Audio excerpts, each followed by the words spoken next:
Hello, everyone, and welcome to Talk Ralph English Podcast, the show that helps you speak English with confidence, clarity, and real understanding. I'm Ralph. And I'm Aria. So happy you're here with us today. By the end of today's episode, you're going to understand exactly when to use be, been, and being, three forms of the same verb that show up in almost every English sentence.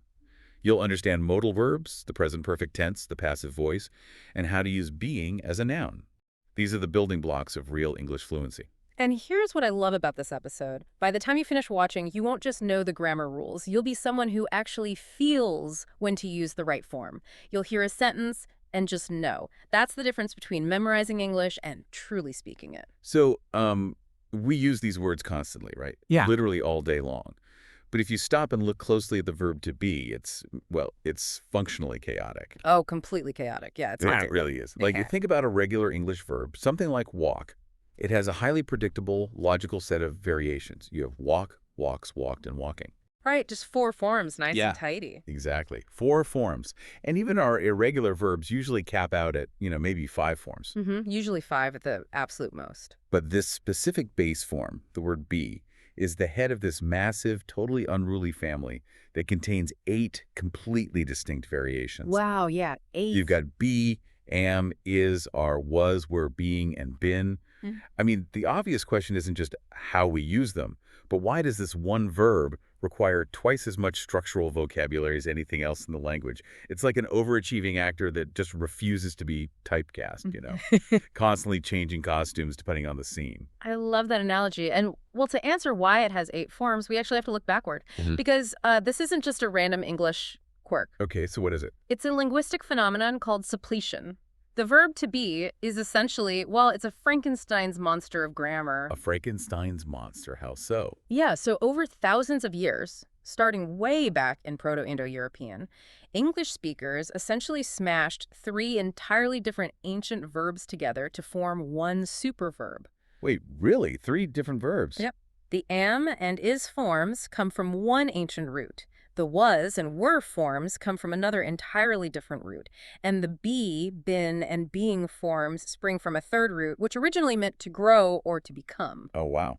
Which perfectly explains why am looks absolutely nothing like be. Exactly. They aren't actually conjugations of the same original word. Yeah. They're like rival linguistic survivors that eventually just agreed to share the same job. Right, and that job is enormous. It functions as the foundational architecture of English. It's the invisible plumbing. Yes. It acts as a main verb to show a state of existence, but it also, moonlights as an auxiliary helper verb to build complex tenses. So it carries both the philosophical weight of meaning and the mechanical weight of structure. Right. It's doing heavy lifting on both ends. Exactly. Because it's a composite of 3 ancient verbs, it retained this incredibly fragmented, highly specific set of rules. We can't rely on simple memorization here. We have to look at the cognitive framework behind each of these forms to understand why they fit where they do.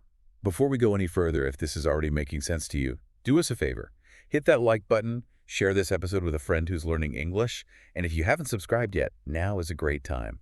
It helps us reach more learners just like you, and it means a lot to us. Seriously, every like and share helps this little podcast grow. We really appreciate it. Now back to the lesson. Okay, so let's zoom in and isolate the raw base form itself, the word be. The core rule in standard grammar is that the base form strictly follows modal verbs. Right. Words like can, could, will, would, should, must, might, and may. Exactly. So you don't say she will is here. You say she will be here. But, telling someone that's just the rule doesn't actually explain the mechanics. No, it doesn't. So why do so many learners accidentally say she will is here?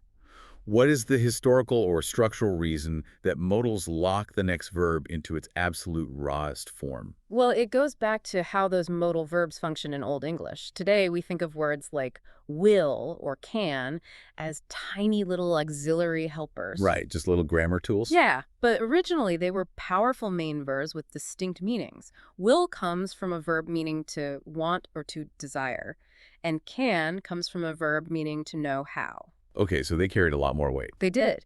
And because they were main verbs, the verb that followed them had to be an infinitive object. Ah, so saying I will be in Old English structurally translated to I desire to be. Precisely. Just as today you would say, I want to be happy, you would historically say, I will to be happy. Oh, wow. That makes so much sense. Yeah. Over the centuries, English streamlined itself. The word to dropped out of those specific modal phrases, leaving just the raw, naked base form of the verb attached directly to the modal. So I desire to be sort of softened into I will be. Right, so when a learner accidentally says she will is here, their brain is logically trying to conjugate for the present tense, which makes sense. Yeah, they're just translating directly from their first language, probably. Exactly. But they are violating a hidden, centuries-old infinitive structure. The modal demands the base form because historically the base form is the object of the modal's desire. I love that. But wait, let's push back on the idea that this is an absolute unbreakable rule across the entire language. Okay, I'm listening. You say the base form almost never appears naked in a present tense sentence without a modal in front of it. And in standard American or British English, sure, that's true. But language is fluid. What about dialects? Right, dialects break the standard rules all the time. Exactly.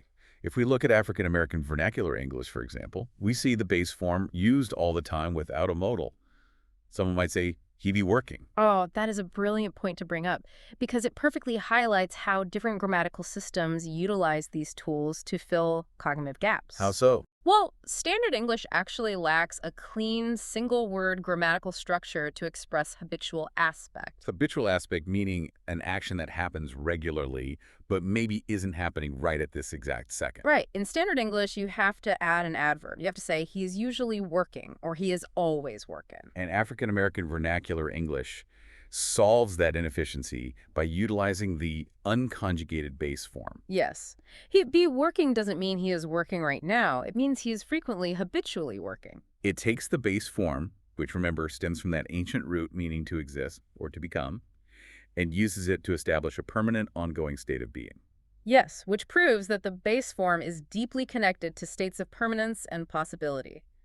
Whether it's paired with a modal to show a future possibility, like it could be, or used in a specific dialect to show a habitual state, the base form strips away the limits of a single moment in time. It's the verb in its purest, most conceptual state. Exactly. Which naturally brings us to what happens when we do want to attach this verb to a very specific sense of time. If we add two letters and change be to been, the function entirely transforms. Right, we enter the realm of the past participle. And structurally, the fascinating thing about been is its utter dependence. It cannot function as a verb on its own. It's the ultimate team player. Totally. You cannot say, I've been to the store in standard formal English without structural collapse.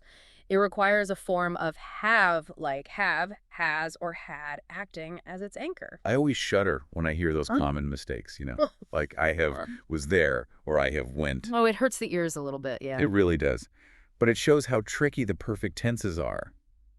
So why does Ben refuse to ever walk onto the pitch alone? This is where we have to talk about the cognitive architecture of the perfect tenses. English is highly dependent on something linguists call aspect. Aspect doesn't just tell you when an action happened. It tells you about the flow of time and how that action relates to the speaker's current moment. So Ben is the linguistic bridge that connects a past reality to the present moment. Precisely. I always find it helpful to look at how other languages handle this, just to understand why English does it the way it does. Oh, definitely. Comparisons are great. Like if you study a language like Russian, they don't have this exact equivalent of the perfect aspect built into their basic verb conjugations.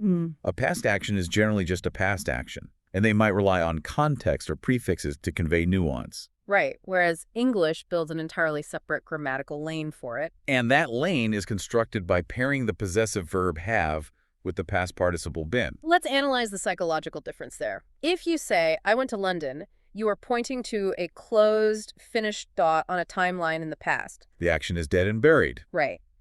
But if you say, I have been to London, the mechanics are doing something incredible. You are using the present tense have to indicate possession right now and been to represent the past existence. So you are literally saying, I currently possess the past experience of existing in London. Exactly. You are packaging a past event into a piece of luggage and carrying it into the present moment. I love that visual. A piece of luggage. Yeah. That's why been is a dependent past participle. It's the luggage. But have is the hand holding the luggage right now. So without the present tense anchor of have, the past participle has nowhere to attach to your current reality. It just drops on the floor. Exactly. This fundamentally shifts how we view those common mistakes learners make. When someone says, I have went to London, It's not just a random error on a vocabulary quiz. Right, the structural pipes are clashing. Yeah, when is a finite, closed-off past action. It refuses to be carried into the present. You can't possess went. You can only possess the participle form, been. Quick reminder, friends, if you're finding this helpful, please give us a like and share this with someone who needs it. And subscribe if you haven't already. We put out new episodes regularly and you don't want to miss them. Okay, back to it. So we've established that Beal handles possibility and habit, and Beal handles the bridging of past experience to present possession. Let's move to the immediate active present. We need to look at the present participle. Right now. Exactly. And I want to start with the passive continuous voice, because this is where a lot of people feel English gets unnecessarily clunky. We say things like, the house is being painted. It does sound a bit heavy, doesn't it? The house is being painted. It's a lot of words just to say what's happening to a house. It is, but there is an elegant mathematical logic to it if you understand the components. And what's fascinating is that this specific construction is actually quite new in the timeline of the English language. Wait, really? How new? It only became widely used in the late 18th and early 19th centuries. That's practically yesterday in language time. So what did they say before that? Well, before that, if you wanted to express that a house was in the middle of getting painted, you would use something called the passible form. People would literally say, that house is painting. The house painting. Or the dinner is eating. That sounds completely absurd to modern ears. I mean, the house is painting makes it sound like the house is holding a brush and painting itself. Exactly. And as the language evolved to require more precision, speakers realized the house is painting was way too ambiguous. Was the house doing the action or receiving the action? Right, so they needed a fix. So English speakers invented a new, highly specific combination. They layered to show the present moment, being to show the ongoing, continuous nature of the action, and the past participle painted to show that the subject was passively receiving the action.